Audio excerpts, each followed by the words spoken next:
Edinburgh, Scotland's capital. Known for its rich history and medical breakthroughs, magnificent architecture, and spectacular cultural events.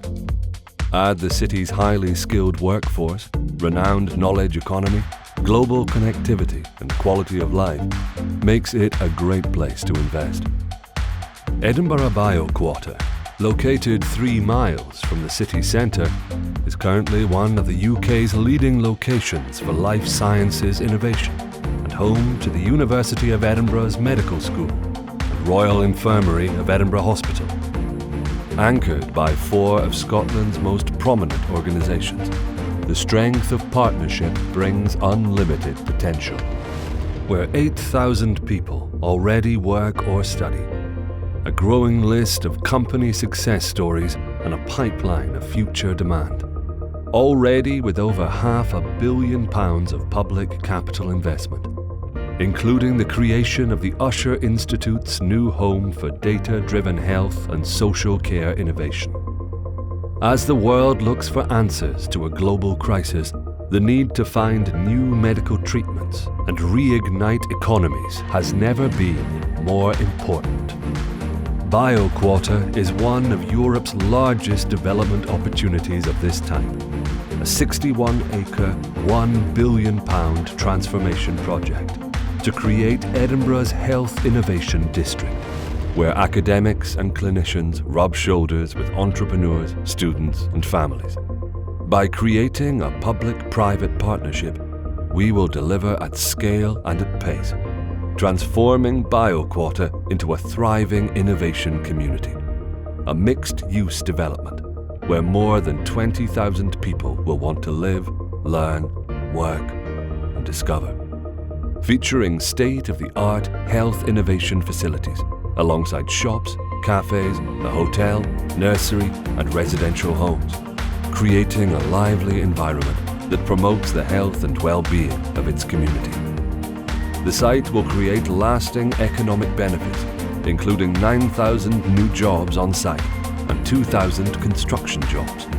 Provide a long-term social benefit through skills and education programs, improved local transport and facilities, a zero-carbon place where people will want to be. Global ambitions, a once-in-a-lifetime opportunity.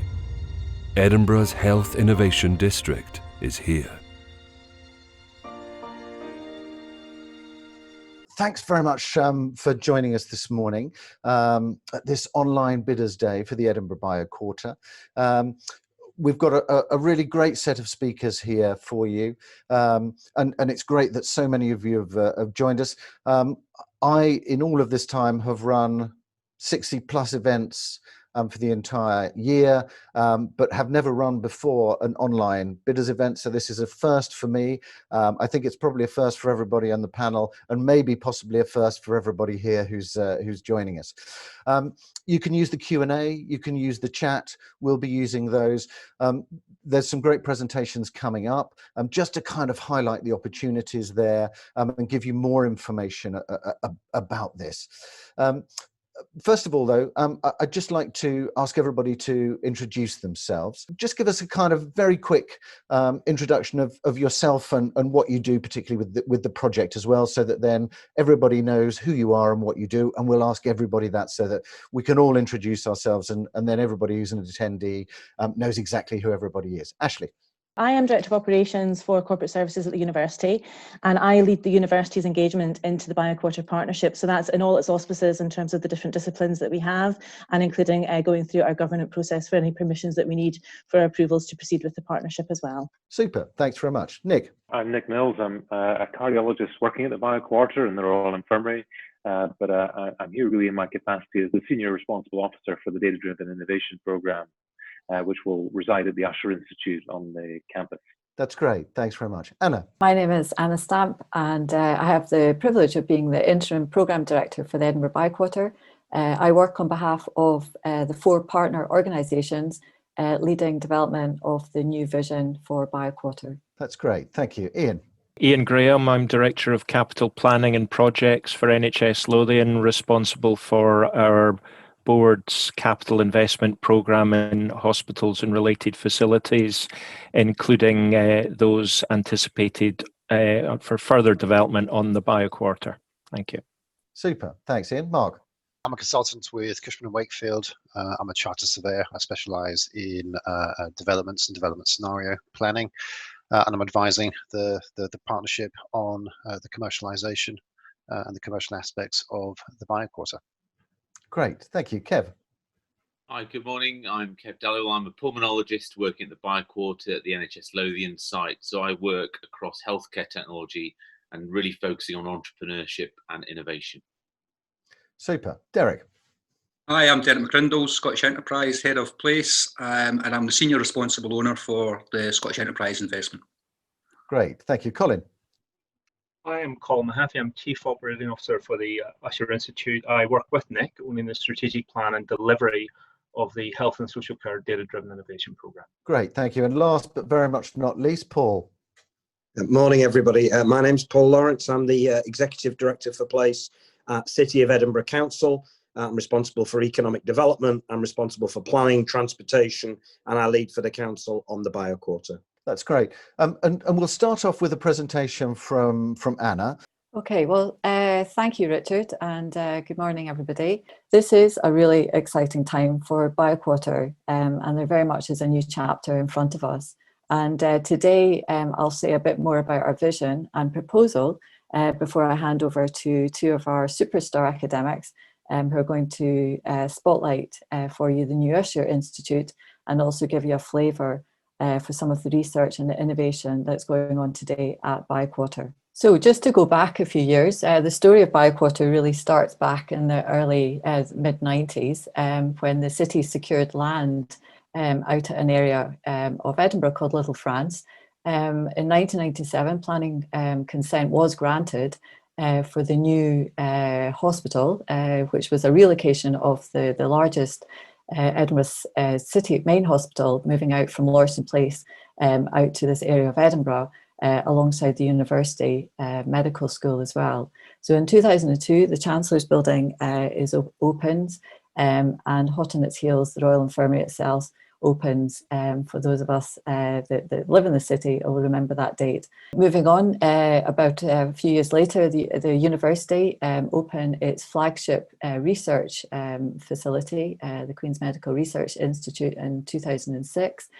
And then about 6 years later, SCRIM opens, the Scottish Centre for Regenerative Medicine. And really that was the first presence on the other side of the BioQuarter. Shortly after, Building 9 opens, which was the first innovation building on the site, through to today's, which is a couple of years ago, the IRR started on site and soon to finish in the next couple of years. All in all, £520 million worth of investment has taken place. There's nearly 70 acres of development on the site, and about 2.5 million square feet of development has taken place. BioQuarter today, and just a fly through of what we have on site as of today's world. BioQuarter is anchored by University of Edinburgh's Medical School, which sits in the Chancellor's Building, which you can see on the screen, very much the home of medicine. And also the translational research, which takes place in the QMRI and the SCRIM building, part of their world-leading research facilities that they have, both in town and at Easterbush and at Little France here. And also there's a data-driven research facility, which is currently occupied in Building 9 and soon to be located in the Usher facility, which we'll hear a bit more about later. Again, anchored as well, the site is very much by the Royal Infirmary of Edinburgh, with very much got a presence of three. The main hospital building, the Simpsons Maternity, and also the soon to open new Royal Hospital for children and young people. And up at the top is the Building 9, which is the commercialisation centre for BioQuarter currently. And BioQuarter is part of a thriving life sciences sector in Scotland and the UK. It employs 41,000 people across a vast array of organisations with a turnover of 6.5 billion in 2009.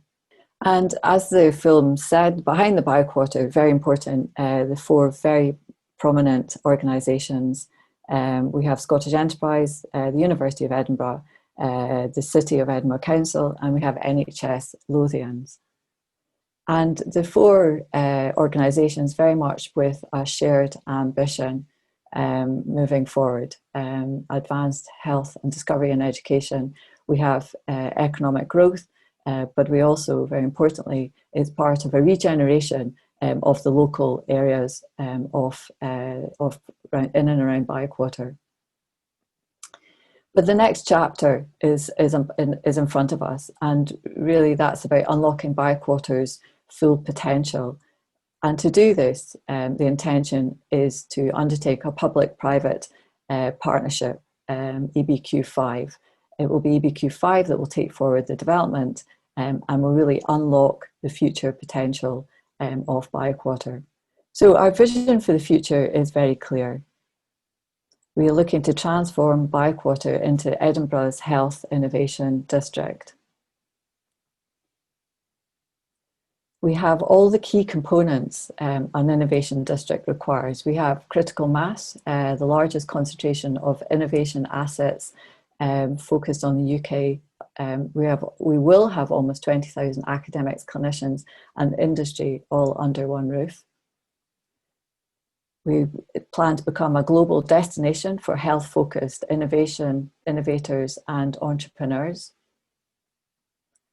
We have the shared ambition of the four partners, that is to be a global destination. We're looking to accelerate solutions for health. We're looking for economic growth and regeneration. We have strong leadership. We will establish a board, EBQ5, which will replace the existing board, and it will look to oversee the ownership and the stewardship of the BioQuarter.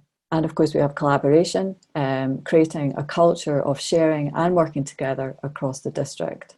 And diversity and inclusion. We look to reach out to all the local communities with both skills and education, including jobs and facilities, and be a very key component of that local regeneration. So we have all the key ingredients that a thriving innovation district requires, but very much the key to this is the place strategy and actually taking BioQuarter and creating what is required for today's world. 20 years ago, to find an innovation economy, a worker had to drive very much to a secluded suburban business park. They would work in a lot of isolation and then very much drive home again. And today people want to be in urban places which are walkable, bikeable, and where they can bump into other people. Businesses want to be near other businesses, research labs and universities, so more smart ideas can be turned into new products. And innovation districts are becoming competitive places, cool spaces where people very much want to live, learn, discover together. So our emerging place strategy, the transition BioQuarter from what it is today, which is an out-of-town science park, to an urban neighbourhood of Edinburgh. A place for people to live, learn, work, play, relax and discover, all in one place under one roof.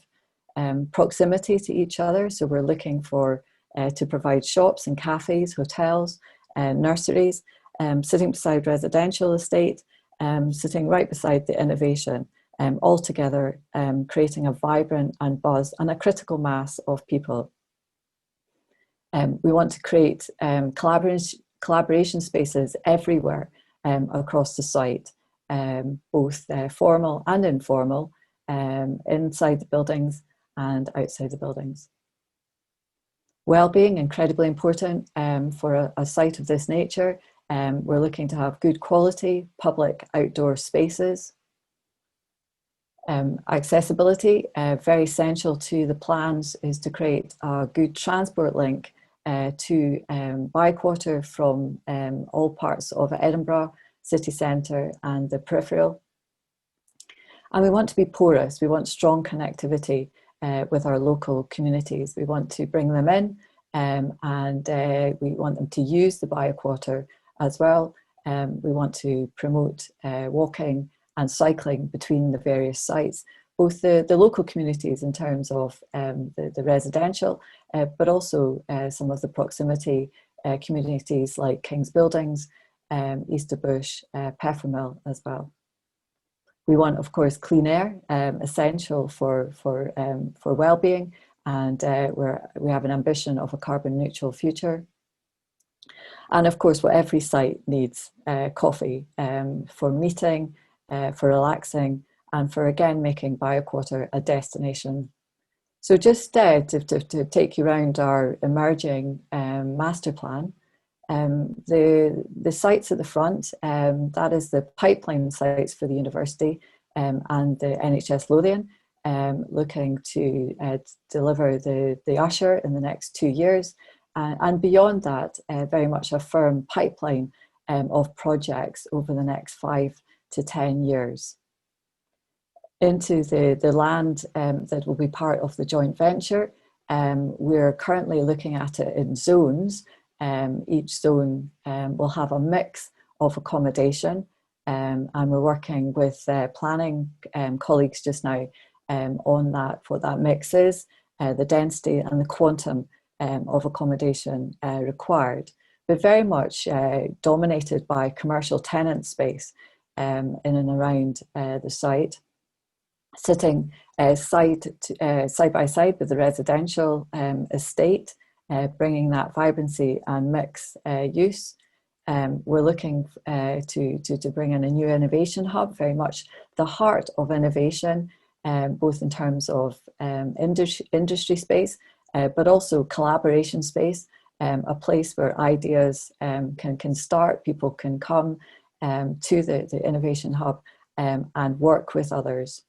We're looking for hotels, we're looking for nurseries, we're looking for supermarkets, everything that you would expect a modern day neighbourhood to have, to attract, retain people who actually live and work on the site. But it's also a place for local communities by creating an area of public outreach, a skills centre, very much reaching out to the communities and bringing them in and giving them a reason to come to BioQuarter. And then, of course, on site, currently there's no gym facilities, so very much a priority is to deliver and to open up a wellbeing hub with gym, GP, dentists, which a site with 13,000 in the short term, 20,000 in the long term population require. And some of the outputs that we're targeting, there is 61 acres of developable land available to the private sector partner.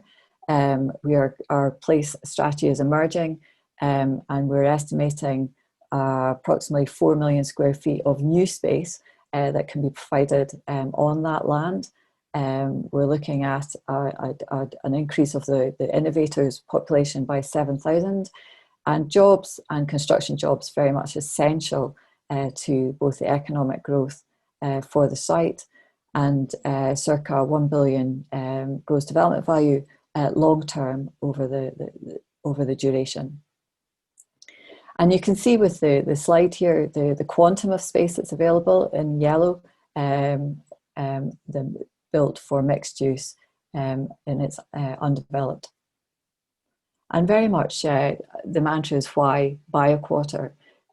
We intend to have a high concentration of innovation assets all in one location across the wider region of Scotland. Very much BioQuarter has the land, it's all on one site, and the proximity of the sites sets us aside from other sites. Of course, we already have the investment from the city deal, the £1.3 billion which gives us a distinct advantage to grow. And we'll hear a bit more about the data-driven innovation later. And then, of course, BioQuarter, we believe, offers a diverse and opportunity-rich environment with everything that's going on in the site. So finally, just a bit on the procurement exercise. The further details are in the PIN, which I hope you have downloaded. The BioQuarter partners, so the intention is to seek a private sector partner to establish a joint venture vehicle. We're doing this through ODU competitive dialogue procurement procedure, which is two-stage, which we're currently developing. Our intention is to go live with this Q1 of next year. And appreciate that an ODU procurement process can be lengthy and resource heavy. So what we're looking to do is to try and make the first stages, the shortlisting stages, to be as quick and as light on resource as possible. And we're looking for a partner who has already experience and skills of developing and operating a science, health or technology site.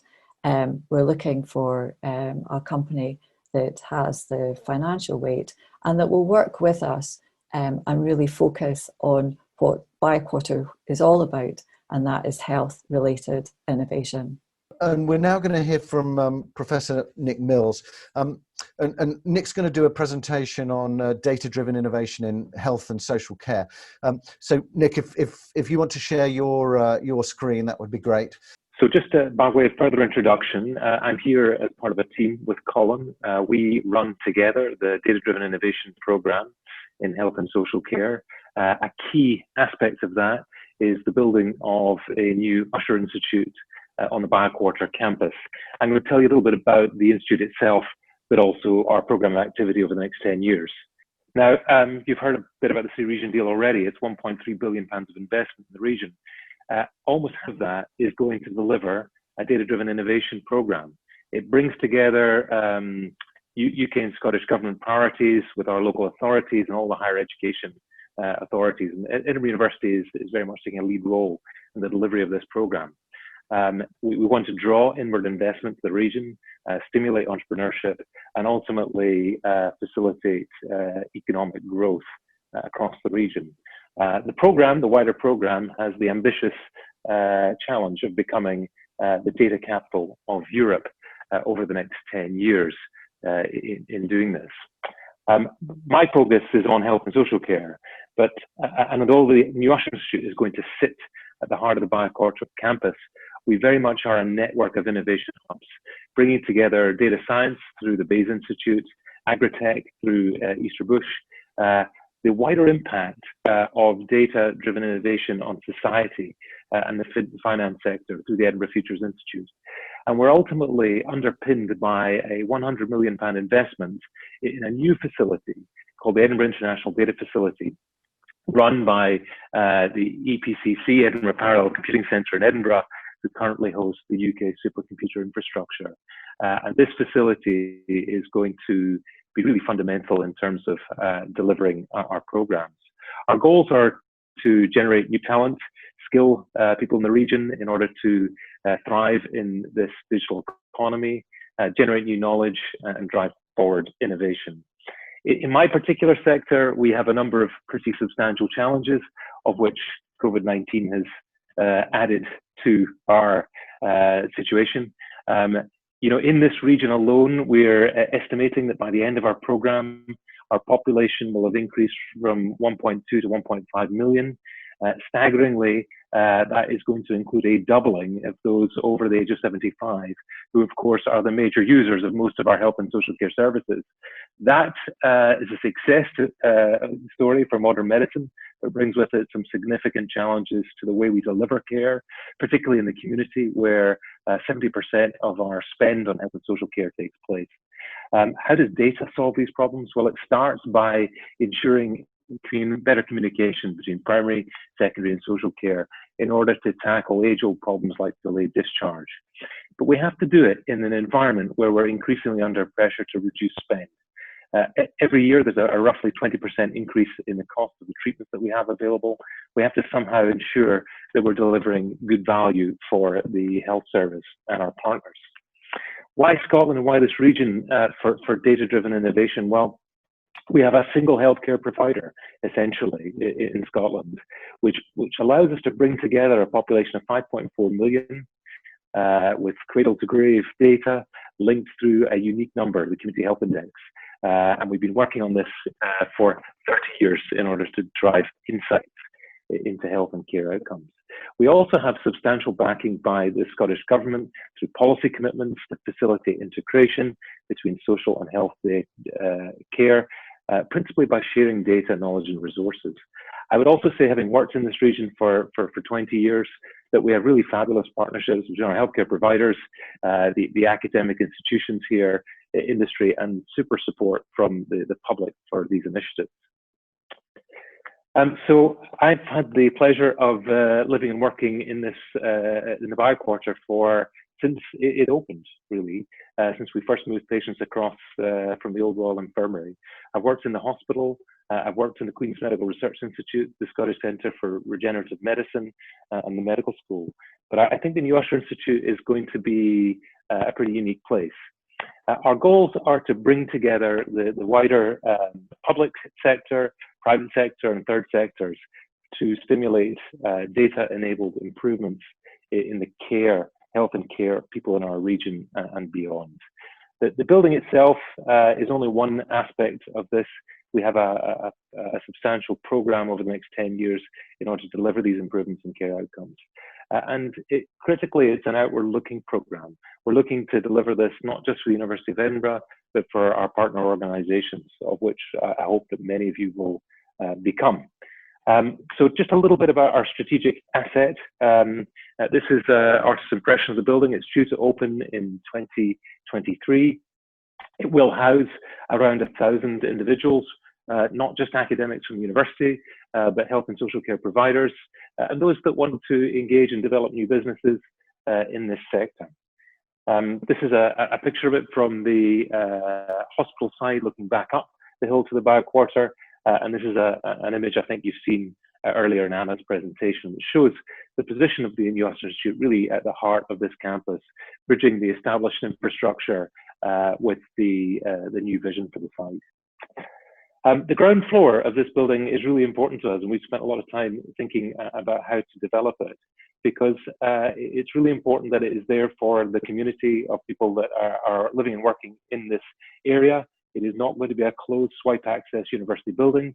It's going to have an innovation hub with a fabulous data observatory, an outreach facility, a public presentation area within a public cafe, in order to make sure that our partners in the region and our academics doing fabulous research and innovation projects have the opportunity to share what they're doing with people working in the area. As you move up the building, the plan is to house a series of neighbourhoods. So we'll have 10 different neighbourhoods. That'll bring together the Centre for Medical Informatics, who are very interested in applied AI in healthcare. It'll bring together a new centre, the Advanced Care Research Centre, funded recently by Legal & General to a tune of £20 million to help us understand how to develop new approaches for healthy aging. We also have some really important Health Data Research UK innovation hubs like Breathe, as well as established groups that are going to relocate to the campus, including the Edinburgh Clinical Trials Unit, the Centre for Population and Global Health. So we are going to be a very mixed group, and we hope that our partners will help us deliver on our key objectives over the next 10 years, in part through this infrastructure. But our aims are much broader. We want to develop and train students and existing health and social care professionals so that they can engage in data-enabled improvements in health and social care. We have a target of 9,000 students. We also aim to bring in significant additional investment over and above the £100 million that we have secured for this programme in order to drive forward particularly applied and interdisciplinary research that will impact on patients, not just in our region, but much more broadly by demonstrating the value of data-driven innovation to to our global healthcare community. We also want to engage with industry, not just through bringing in investment to the region, but with helping to support up to 250 different companies, both private and third sector companies, in order to promote the acceleration of artificial intelligence and other innovative solutions to healthcare. Data underpins everything we do. And actually, the first program that we set up is a £5 million investment in something called Data Law. This is quite an important strategic program for our innovation hub that will allow us to access linked data from primary, secondary, and social care providers across the region for everyone living in our region. And lastly, we want to use this infrastructure, the support that we put in through the BBI program to drive forward new business and to support small startup companies in the region. We can't do this as a university alone, of course, so this is a really important outward-looking program where we are fostering, I think, a number of key partnerships already. First and foremost, we signed a strategic plan with the Chief Executive of NHS Lothian at the beginning of February last year on how the Data-Driven Innovation Program is going to work with all the health boards across the region. In developing a data repository and services that facilitate the use of this data, we want to help them to develop a data-driven approach to the prevention and treatment of all health conditions in the region, and ultimately to develop a learning healthcare system that can be a template for other regions and other countries. I was going to tell you a little bit about some of the challenges, some of the programs that we have set up in response to these challenges. Many of them have been dwarfed a little by our response to COVID-19, where we've been providing real-time data to healthcare providers, to academics, to businesses interested in developing new diagnostic tests for COVID-19. But we retain a very strong ambition to tackle these big challenges over the longer term in this program. And I'd be delighted to take any specific questions about the program or general questions later on in the session. Thanks for your attention. That's great. Thanks very much, Nick. Really interesting. And we're going to follow that up now with a presentation from Kev. So Kev, if you want to share your screen. Well, thank you very much, Richard, and good morning all, or good afternoon, depending on where you are in the world.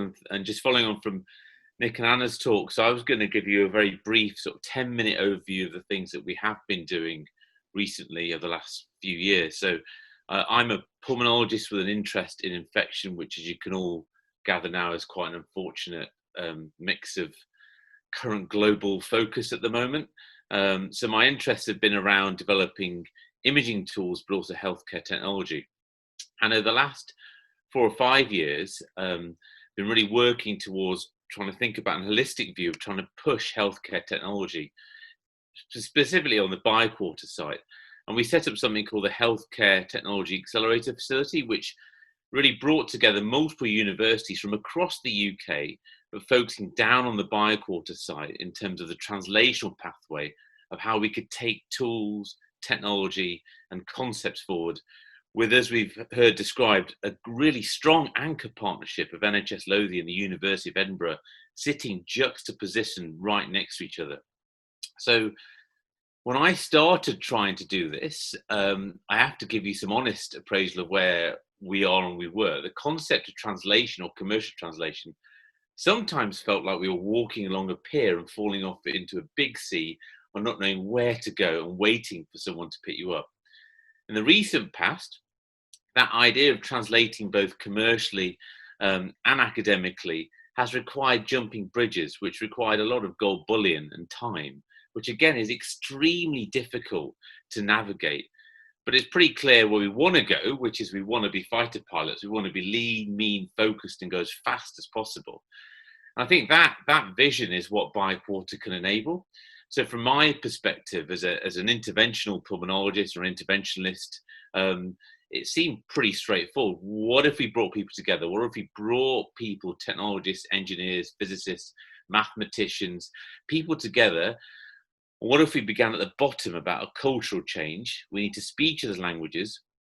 We absolutely need to fight disease and not each other. We do too much fighting generally.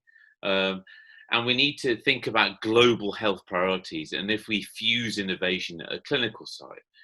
And that's really what we've been doing on the BioQuarter since it opened. This is an old picture, but with lots of purple dots, but specifically the building I work in is one building that's been there from the beginning, which Anna described, called the Queen's Medical Research Institute. And that building came up with a vision to help translate innovations into patients. And the QMRI has been an inspirational place for myself and people that I work with, because it's had a joined up vision. Joined up vision is it's not just for research, it's about actually making tools. And here we're making fibers and chemicals. It's about testing them in one place. It's about building quality management systems to make pharmaceuticals and then to take them back into patients. And that happens in one building 100 meters away from the hospital. And that is absolutely pivotal to how we need to move fast. So what do we need? We need healthcare technology from the bottom up. And we need it to happen alongside the clinical interface. So this concept of bedside to bench, and the other way, bench to bedside innovation. And I'm particularly passionate about bottom up innovation and thinking about the pathways. So we've been working towards fusing clinicians, funded by one of the research councils in the UK called the MRC, with lots of fundamental engineers, physical scientists, funded by another part of the UK government called the EPSRC, and thinking about how we coordinate these activities. And we need to do things that we wouldn't normally do as clinicians or academics. We need to think about the economics, we need to think about the IP, the way we segment the market, the way we project manage, and fundamentally how we take that early stage technology and segue it through into clinical use and then mentor these groups and young people forward. So doing that, we've been working on lots of different projects, and just a broad feeling on the BioQuarter site, there's virtually every clinical speciality, and they're expanding as well. So it offers cross-pollination. So working with cardiologists like Nick, or rheumatologists, or pediatricians, or oncologists allows me as a respiratory physician to think quite broadly with tools and tech that I make for my disease, and think very broadly across the piece. But fundamentally, what's been really important is about culturally imprinting. It's vital that we think about products from the beginning, that we build entrepreneurial networks. And I think one of the things that BioQuarter is letting us do is actually develop confidence to fail fast. That's really important. We need test beds to do this, and really the comfort zone and training that we can offer. So moving forward, there's lots of buildings going up, which is absolutely fantastic. This is another cartoon, another building that's going up currently, and it's called the IRR, the Institute for Repair and Generation. And the great thing about this and other buildings is they're being made to be multifunctional, with spaces for multiple scientific disciplines to come in and mold together. So our push is really about scientific excellence, clinical need, and now commercialization power that can come in with multiple partners. So the next is a cartoon that one of my PhD students did, and it was around a light bulb. So we all have ideas. We walk around, oh, I could do that. I've just seen a patient. But the reality is, if we start fusing disciplines from the engineers and mathematicians, the biologists, physics, data science, and chemists, we can actually make things real. And this is a really cheesy slide. I don't want to get too cheesy, but we are fighting disease. It's about teamwork. And the last 6-7 years, we've been on this sort of fantastic voyage of trying to do something very, very different. I'm going to give you a snapshot of that. So what we decided about 7 years ago is we actually don't understand what's happening in people's lungs. So I'm going to go back to my core speciality now. What we decided to start making were microscopes that could pass deep inside lungs to try and make the invisible visible. And to do that, we actually had to bring fiber technology in to make tiny fibers. And these are pictures on the left of how we make fibers with partners in the University of Bath. We bring them to BioQuarter. We actually make products that we package. And the idea is then we're going to actually go deep inside people's lungs and actually spray chemicals to understand what's happening. Now, we were doing this before COVID started, and I'll talk to you about what we've had to do since COVID started, because back then we were trying to understand what happens when lungs start to fail. And we developed the capability on the BioQuarter site for technology capability. We were making photonic fibers. We started to integrate detectors. We were making chemicals called smart probes, systems, and then we were translating back in the intensive care. What that allowed us to do was actually develop global translational capability. The top is not an underground map. That's actually a map of what it takes to take a product through, but we've navigated that. So we can make devices, one on the bottom. On the top right is a picture of a pharmaceutical suite that allows us to take small-scale pharmaceuticals into patients, and then small interventional tools such as fibers at the bottom. So what we've really focused on is for patients and society, we have to be entrepreneurial, we have to commercialize, we have to build new enterprises, and we have to move forward fast. So I'm going to give you the last 2 minutes of what happened, obviously, in February or March when things changed, bookended. And so building on that, we started a program called Stop COVID. So we work in the Centre for Inflammation Research, and our focus for the last 30 years has been on trying to understand why lung inflammation becomes aberrant. And clearly when this happened, we were pivoting as fast as possible to try and repurpose drugs that could actually help the lungs. And we brought in both industrial, commercial and grant funding as fast as possible to start a program called Stop COVID, the focus of which was to bring together all of our expertise on the BioQuarter site as fast as possible to try and pivot. We pivoted, bringing in the healthcare technology accelerator facility, the engineering and optics, drug developers for the Centre for Information Research, regulatory and clinical networks. We wanted to pivot our entire research portfolio, which we did. So all the fibers, imaging technology we were working, all the chemical sensors, the fundamental biology, all of our drug trials and clinical studies have been repivoted to COVID.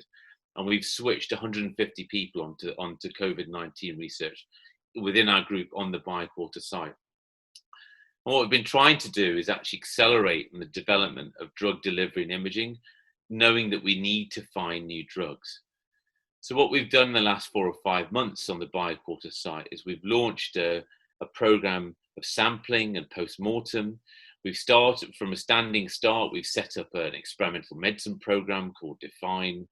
We've developed a community experimental medicine program in primary care. That's in patients who are before hospital.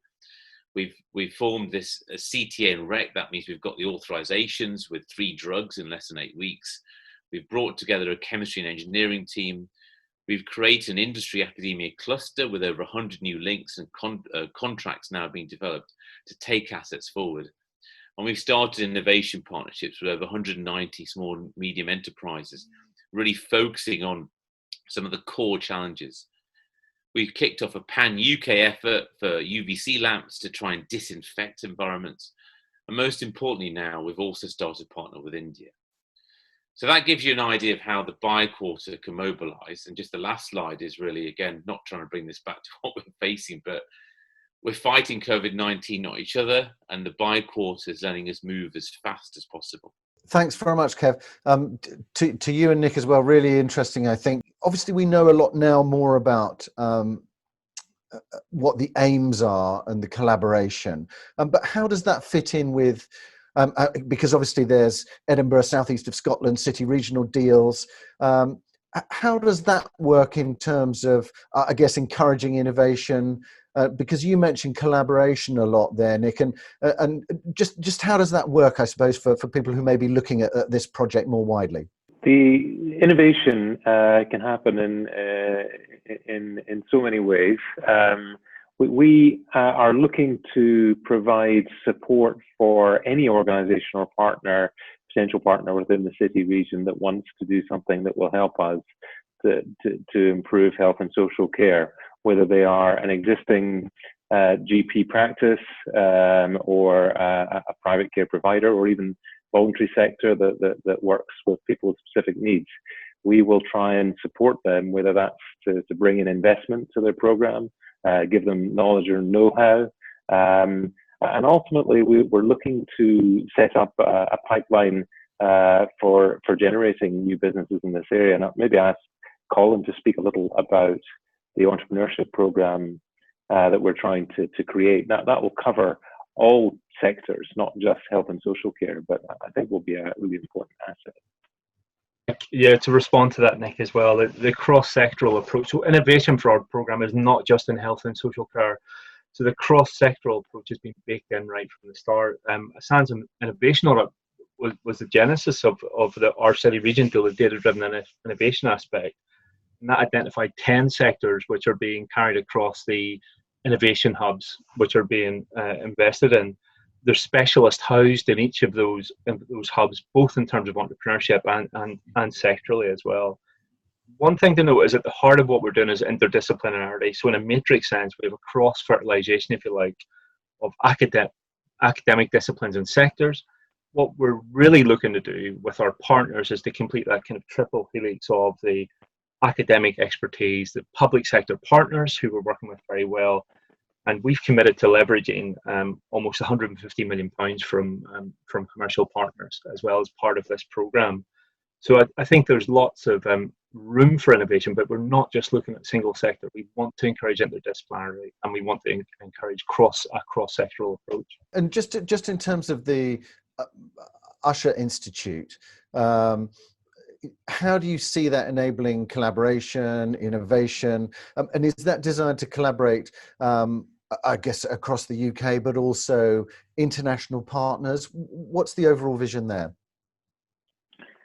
I mean, we already are an extraordinarily well-connected institute, which exists in a virtual form across the city in 5 separate locations, running UK-wide programs and multiple international programs. So it's about bringing together some of that expertise in one place in order to learn from each other and make sure we do that better. But very much outward looking. In this virtual world post-COVID-19, I don't think there's anything that you can't do remotely. And we want to very much capitalize on that to drive forward research and work with businesses anywhere, accepting that our fundamental goals are to support the local economy through the city region deal. And we will absolutely do that through job creation and business creation. But Mark, I just wanted to pick up with you. You're obviously looking at the markets more broadly, particularly in terms of the real estate and infrastructure side. Just in terms of this kind of health innovation, life science, how much? I mean, we've been seeing quite a lot in terms of a focus in the media around this, but how much of this is underpinned, do you think, by demand? What's your sense of that in terms of, I suppose, the demand for this kind of asset and how you see that's developing? When we started to look at how to formulate the master plan, Richard, we began really with the demand question: who's out there? What do they want? How are they going to occupy it? And within the life science sector, there's the view, the sort of the traditional people in white coats putting chemicals into test tubes in a laboratory environment. What we've heard today is a real transition and away from that, and we're moving now into a technology-based innovation or support in terms of how you trial drugs and such like. So we began really with the view of what's available and who's out there in the traditional life sciences sector. And what are we going to see in the emerging med tech, health tech sectors as well? And the Scottish Government provide quite good figures for employment growth. And we could study that to look at basically produce a model for how the BioQuarter, Edinburgh BioQuarter, could react to the likely growth in job numbers. We also looked at detail at what's happened historically, not just in the traditional life sciences sector, but where emerging medtech, health tech companies had moved to elsewhere in Edinburgh, not necessarily on science parks, and built a sort of double-edged model, one looking at projected growth over a very, very long period, and one looking at historic demand and the growth in there. And actually both models mirrored each other quite nicely. So that gave us a huge amount of confidence that there is a sizable and growing demand. And we could translate that into a footprint. And looking at Edinburgh, broadly speaking, that footprint's probably in the order of 60,000, 70,000 square feet per annum moving forward. So there's a very sizable demand that underpins the development of the master plan. And Ashley, just coming to you, in terms of the university, I suppose for people who don't know, what's the commitment currently to Edinburgh BioQuarter, and I suppose why has that been, or why do you see it as strategically important? And also maybe pick up a little bit on the city deal that Nick was mentioning as well. Yeah, of course. Thanks, Richard. So in terms of the university's commitment to BioQuarter, this is a really strategic investment for the university that started around 2 decades ago. So in Anna's presentation, she chatted nicely through a storyboard over the last couple of decades, which really started with our journey of moving our start of our medical teaching out to the site next door to the new Royal Infirmary when it moved from its base at the Meadows in the city centre. And it's that proximity of partnership between medical teaching alongside the acute care, primary care facilities that really help us nurture our research environment at the university. And over the last couple of decades since we moved our medical teaching out, and the QMRI, which Anna mentioned earlier on as well, and also I think Kev and Nick also alluded to QMRI and the strength of the base that provides at BioQuarter.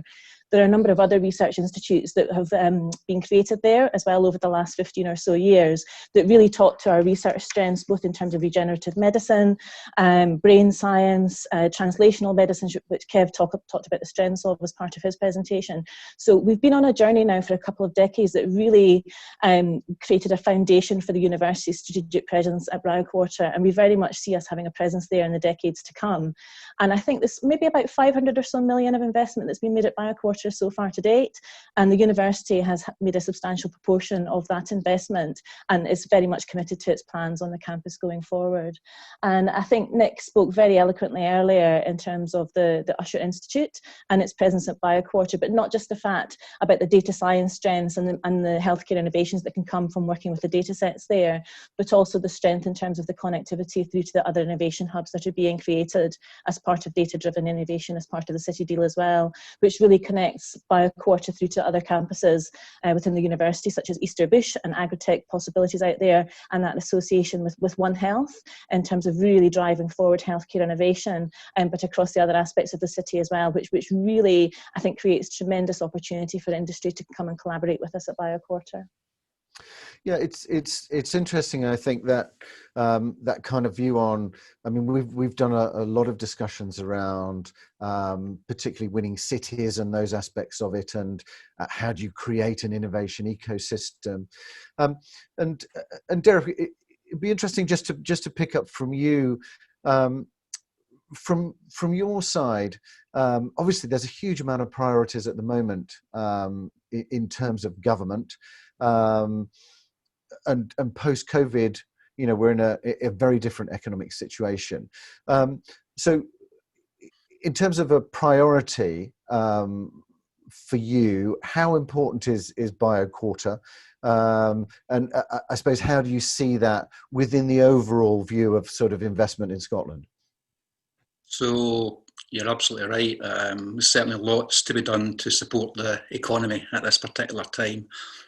Today, the Scottish Government issues the Programme for Governance, which a lot of new initiatives and Scottish Enterprise and all the agencies will have a major role to play in that. But let's not forget that the really important role that the collaboration, the partnership, the stuff we've talked about this morning at BioQuarter, how much that can do to support the economy. We're talking about building a really strong futuristic health innovation district.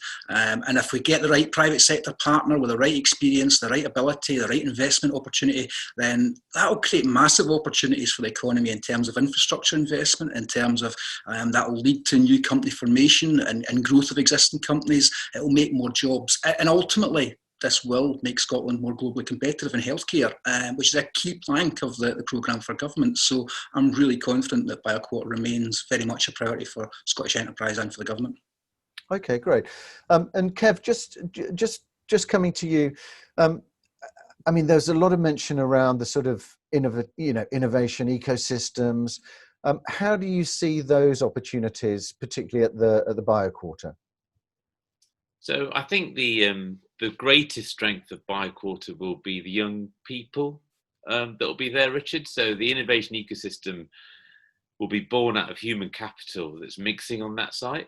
So I truly believe that the moulding that's happening with the medical school, with the new hospital sites, everything coming together, it creates a unique appetite for that innovation ecosystem, particularly with the strength and the size of NHS Lothian growing on that site. So it's not just the clinically qualified, the allied, specialties, physiotherapists, front end nurses on the front line, receptionists, lots of people, Richard, that can innovate.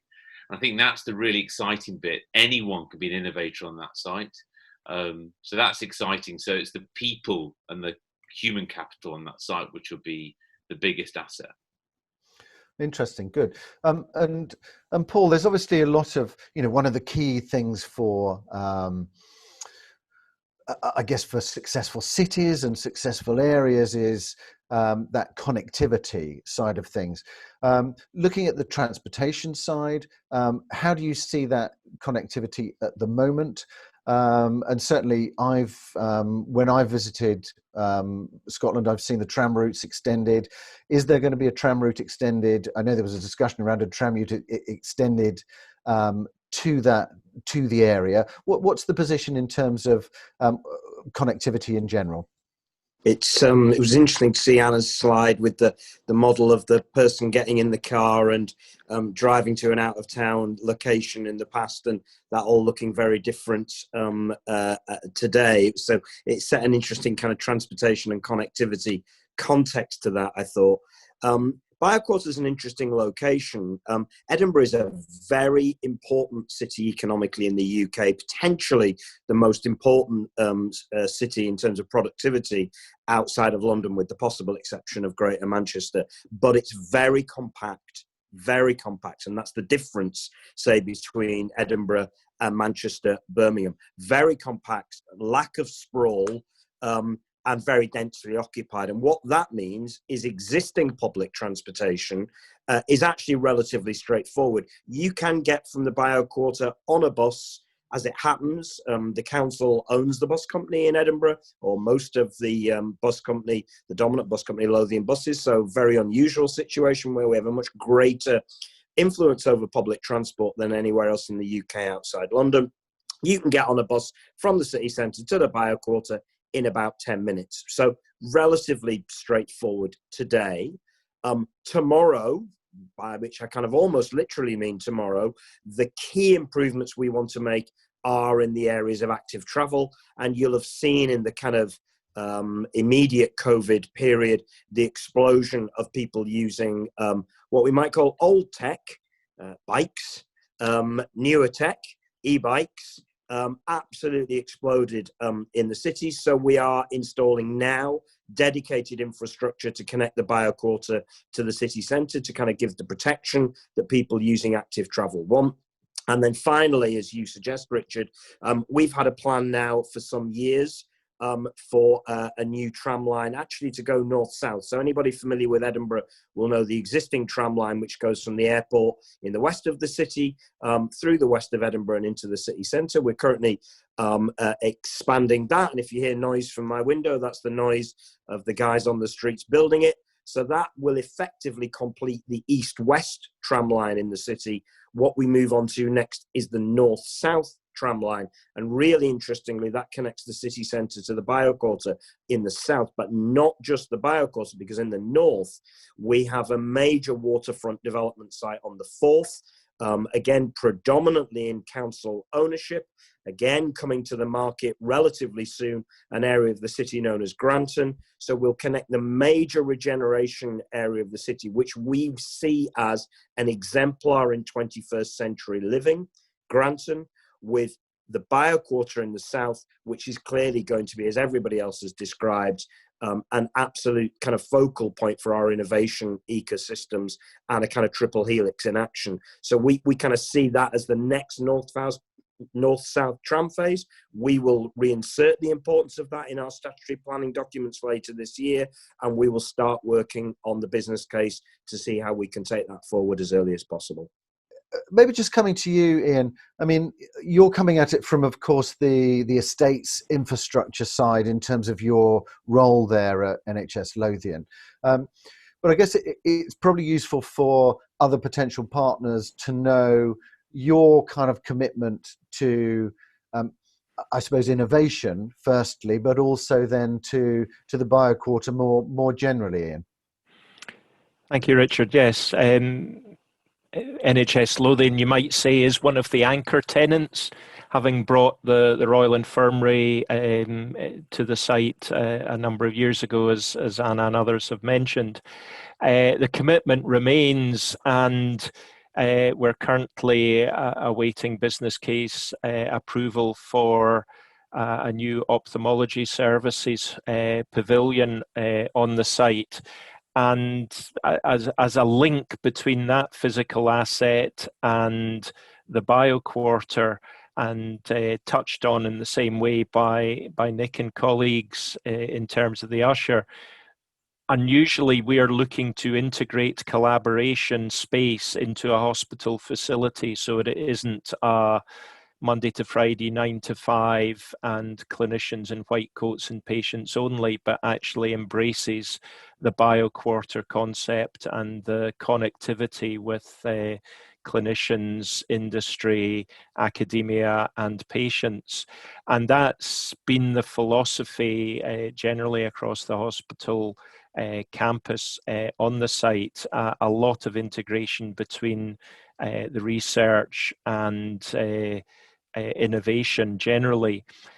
Beyond the iPavilion, we're looking at other investments that are cross-partner developments, including City of Edinburgh Council and the University of Edinburgh in terms of life sciences, etc.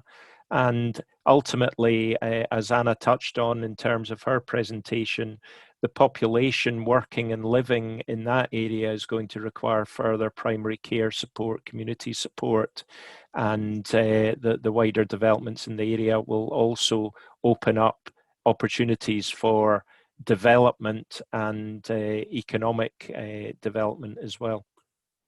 Great. There's a couple of questions I just want to pick up with you, Anna, if I can. I'll read these out just in case there's somebody who's joining us via phone. But thanks, Gordon, for this. At this juncture, can you indicate how long the competitive dialogue process is likely to last? How many will be shortlisted to this stage, and what's likely to be the format of the competitive dialogue process? Also, is there any steer on what you'll be looking for from your private sector partners in addition to relevant experience? And another one coming in as well from Richard there, which is, will demand modelling be made available? So it'd be interesting just to get your sense of that, and obviously there's only a certain amount of information that you can give at this stage, but I think in more general terms, that also suggests a question about, what are you looking for at this stage and some of the process elements?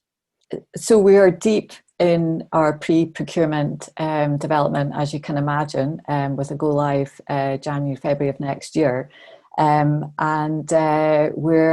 as I said in my presentation, our intention is to use OJU competitive dialogue with 2 stages. We're developing our proposals as we speak, so we have no defined answers to your question at this stage. However, I would reinforce that we're looking for, obviously, the shortlisting to be as resource light as possible. I mean, nobody, obviously with the current conditions, we are assuming the market is nervous for a very lengthy, expensive OJU process. So to respond to that, we are going to make this as easily as possible. Obviously, we want the ability for bidders to showcase what they have done on other sites, so we can get a feel for their skills and their experience of themselves, their companies and their teams. So very much the first stage will be a kind of looking back, looking at case studies. We will then shortlist, potentially looking at shortlisting 5 or 6 companies, as yet not agreed, but in that sort of magnitude. And then ultimately down to, similar to other projects of this magnitude, 2 to 3 companies of which to enter into competitive dialogue at that stage. We are anticipating the process to take over a year, perhaps a bit beyond that, looking at other procurement exercises of the same size. And obviously we need to make sure we get the checks and balances in and make sure that this is a very open and fair procedure, but ultimately looking for the right partner to come forward to work with the partnership. As I said, really what we're looking for is an organisation or organisations that already have experience of developing this type of district, science park, healthcare park, that type of entity. But also it's not just about developing. This is not just a property exercise. What we're looking for is a partner who can really demonstrate that they understand how to develop an innovation ecosystem, a health-related innovation ecosystem, that they have demonstrable experience in this, and that they can show us that they can do this and what they've done in the past. And with regards to that, we're very open to that type of model. There are many models across the world of how parks like this are managed and run.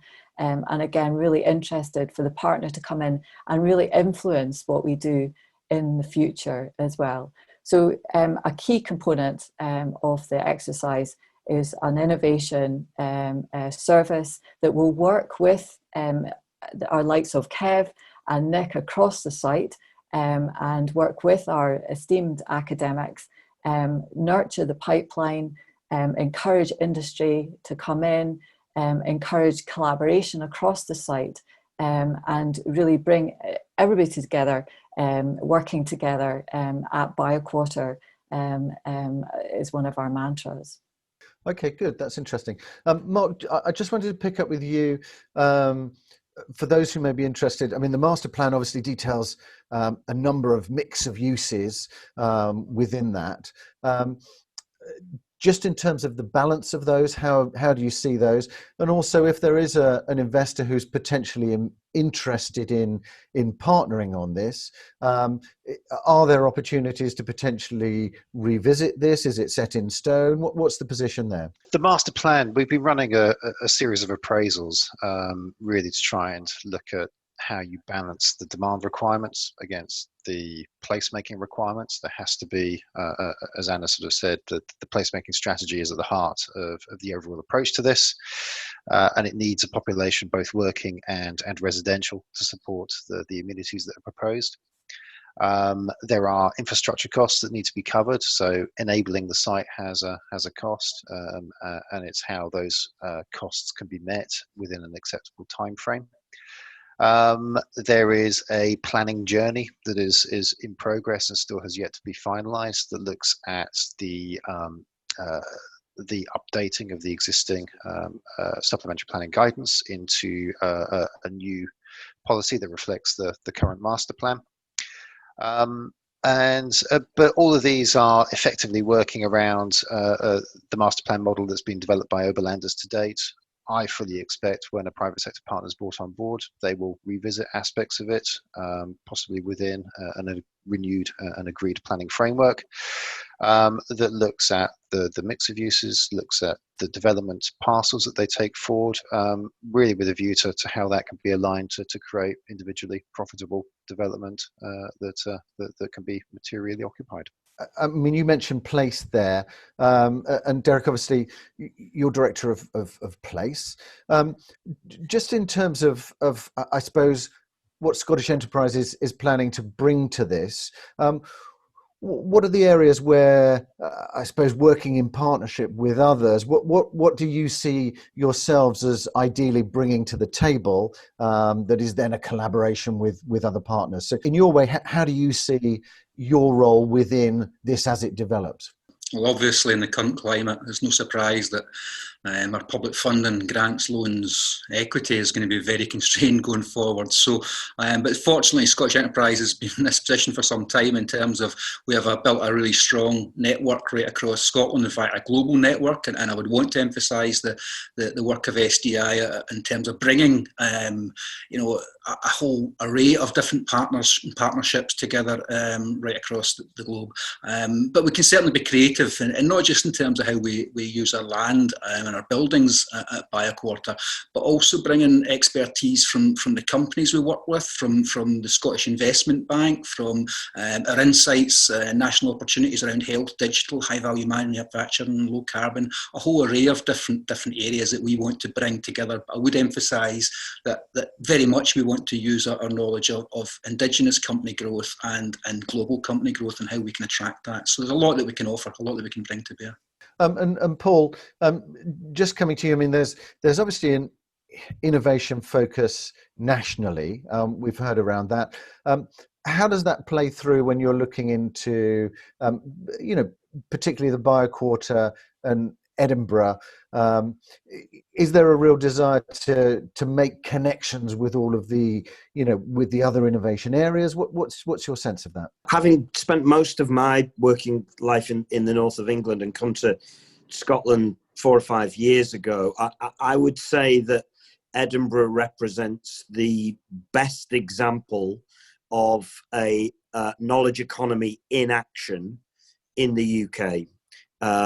Okay, there's scale elsewhere, but I think the institutional relationships we have in the city, the way that people work together, means that Edinburgh really, you know, perhaps even above our kind of cultural and festivals offer, our innovation ecosystem is absolutely at the centre of what Edinburgh's all about. So, you know, there's a very, very strong starting point here.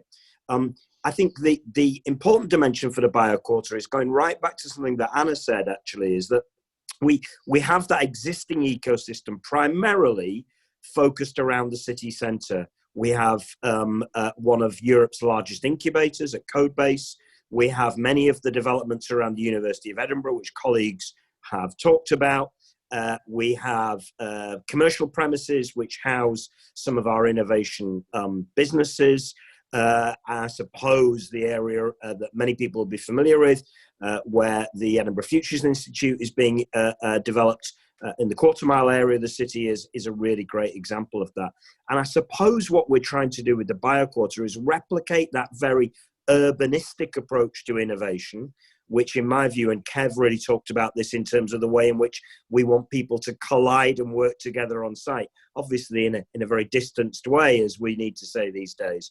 But we want to recreate that very urbanistic approach, that very connected approach at the BioQuarter to mirror what's already happening in the city centre. So that sense of mixture of use, of dynamism, of not a wall to existing communities, but a porousness, a connection to existing communities. That means schools and so on, all that activity, many of which happens at the moment.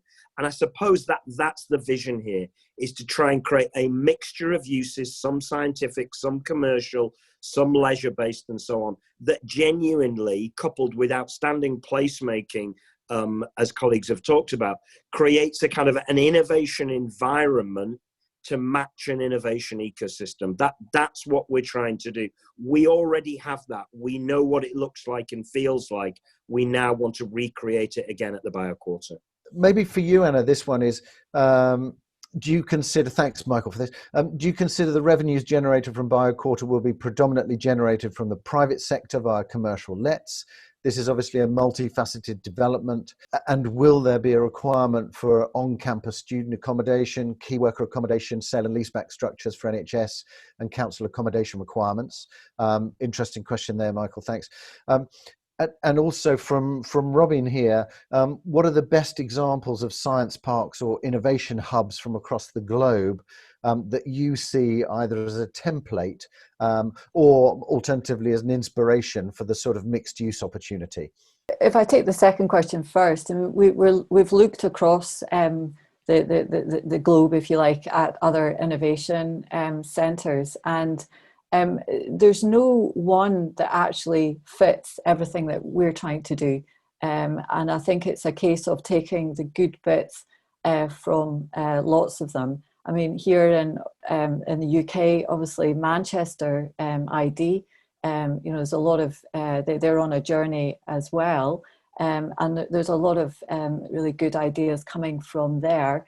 There's other in Sweden and Australia and over to the US. Again, there's examples of these types of innovation districts. But I think it's fair to say there's not one yet. That a lot of them come from different backgrounds. They're driven by different needs. So it's very difficult to kind of point and say, here's one, we would like to be like that. So I think it's a case, but I think the place strategy though, and creation of a buzzing type of district, you can see that in different shapes and forms in any city centre. I mean, what we're trying to achieve is a mix of people, a mix of businesses, and a real vibrancy, bringing in the residential, which you don't traditionally get in a science park, which tends to be more 9 till 5, sort of 5 days a week, and very focused on the business, if you like. Your first question, I'm going to pass it on to Mark. If Mark, if you want to pick up that first part of the question. Yeah, so revenues generated for the BioQuarter. I mean, I think we see these coming in 2 or 3 sort of slightly different routes. There's going to be the life sciences element that is built predominantly for letting, so that will drive a rent and an investment income. It may be the private sector partner elects to work with a wider consortium and delivers residential as part of that. It may be that they take the view that they will parcel the land up, so they'll do the enablement, parcel it and sell it out, and that revenue will drive additional income into the joint venture. I don't think there is a one-size-fits-all answer to this. I think it's probably too early to say at the moment, and it probably will be dictated to a greater degree by the way that parties create their own sort of consortium to come as a joint venture partner. And Ashley, I just wanted to pick up with you that same point really around the commercialization side, research, innovation. I suppose, how do you see the kind of collaboration opportunities within the BioQuarter? So I think this is a really critical part of what we're trying to achieve with our partnership and our overall vision. It's really at the centre of it. And I think this is where what we're trying to create at BioQuarter is very much beyond, I suppose, the physical nature of the development and the creation of physical assets for either, for the NHS or for the university or for industry to live within these buildings. It's very much to create the ecosystem for innovation that wraps around the activities that will happen within these buildings. And very much to look at the completion of that journey of translational medicine all the way through to commercialization of research opportunities and creating entrepreneurship, which nurtures that next generation of companies coming up on through, and really to help us deliver on the aspect of our vision that creates inclusive growth. So this is growth much beyond just economic growth that we're talking about, but very much where a lot of these innovations and commercialization aspects can really nurture wider society benefits as well.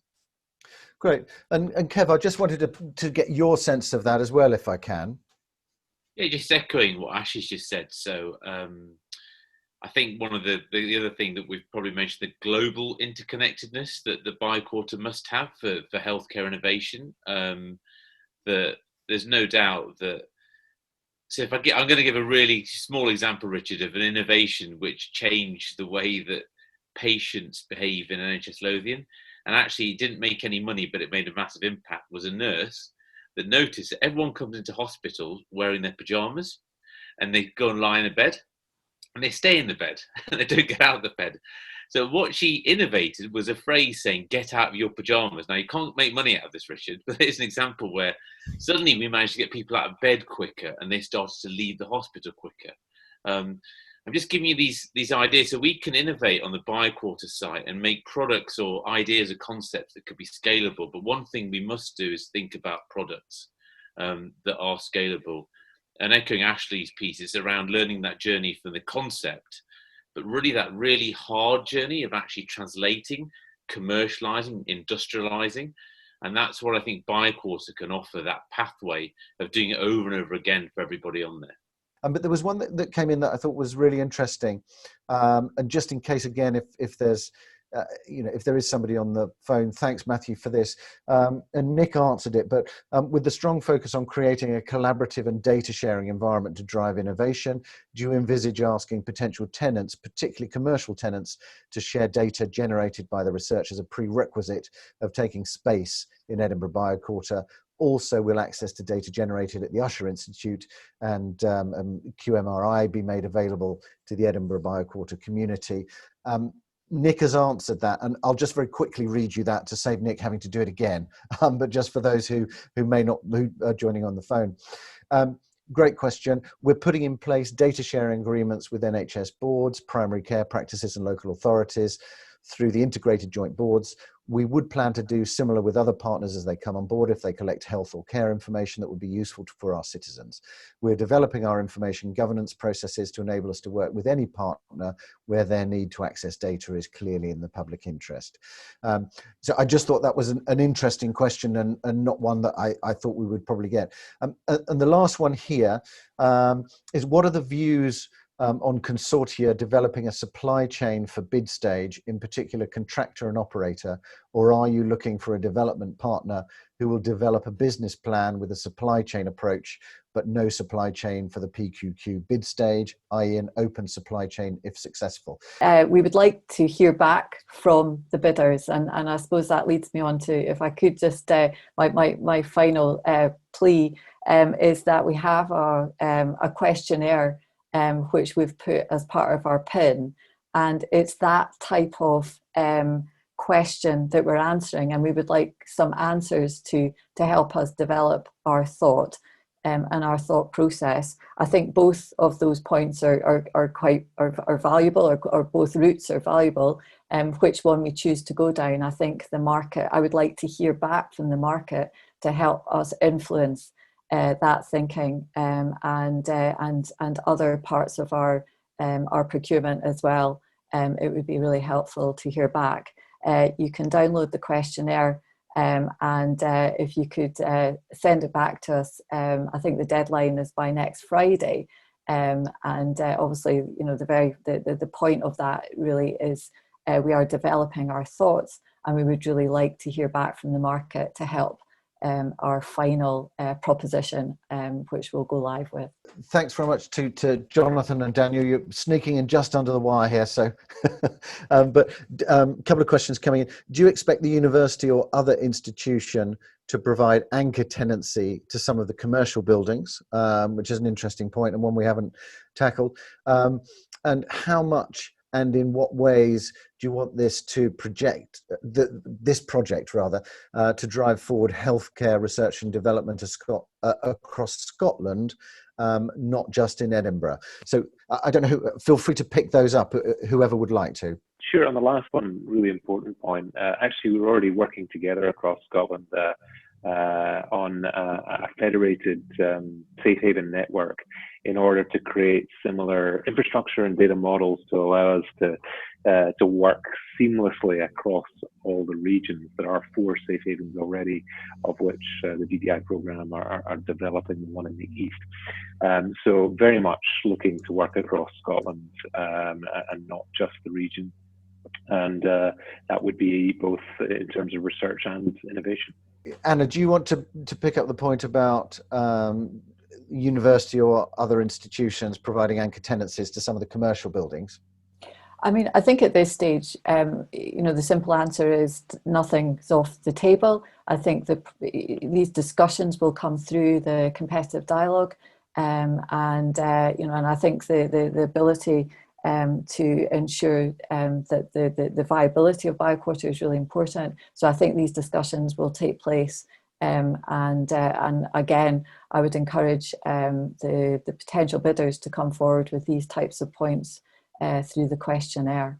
Richard had put in a question about, to Richard Fagg, thanks for that, will demand modelling be made available? And I've got so excited and lost in the conversation that I can't remember if we answered it, but I didn't click it to say we had answered it. So did we answer it? You can let me know, Richard, if you like. But I think that, again, the simple answer is we will be summarising. There's a lot of work streams that are going on across the board that will influence our proposal.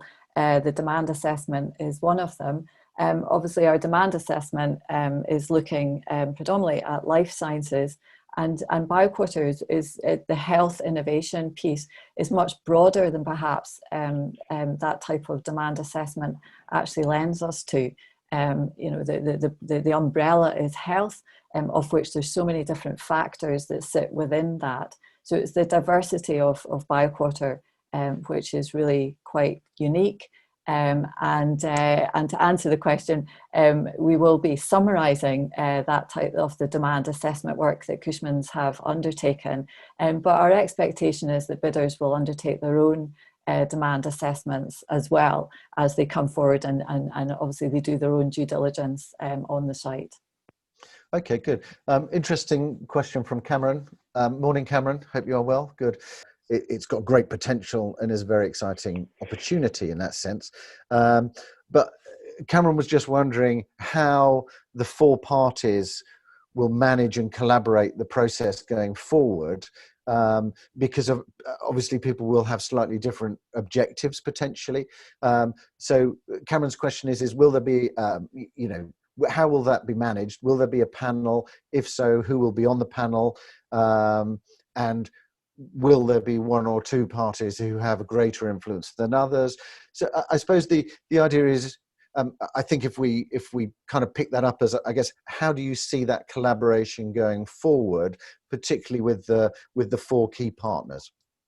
So the intention is for the partners to come together and join in a limited company ahead of the procurement exercise, and it will be that EBQ3, as it's to be called.